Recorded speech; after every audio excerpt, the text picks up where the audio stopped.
Enye insizwa engiphila nayo ivame ukuthi ukukholwa kudinga umuntu oyisithushana, umuntu ohlakaniphile ngeke eze wazi ukukholwa.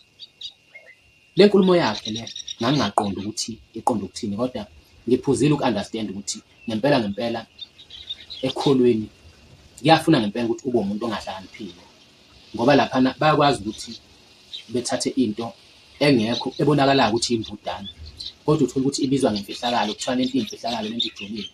Kunale nkolelo-ke ethi uma ungakashembe nje ngokwesibongo uzolingena izulu, ngisho kuthiwa ufe ungakholwa. Leyo nto leyo ngangiyizwa ikhulunywa amanye amaNazaretha nje, futhi wabona onke amaNazaretha ukuthi ayakholelwa kule nto. Akholelwa ukuthi nje uma uzalwa ushembe wena uzongena ezulwini, noma uma ungowesibongo sakhona kwashembe wena nje uye ezulwini. Khona enye insizwa nje sake saphila nayo eyayisho ithi bona bangabasezulwini akudingi ukuthi beze bekhona, uma befa nje bayezulwini. Leyo nsizwa-ke isibongo sayo yayingakashembe. Sengibuka enye ividiyo-ke lapha yomunye nje usisi, lo sisi lona-ke useyasho ukuthi abantu bakashembe bawonkulunkulu, izulu lingelabo. Sebeyamncoma-ke kuma-comment bathi ayi wambulela imfihlakalo enzima kabi leyo.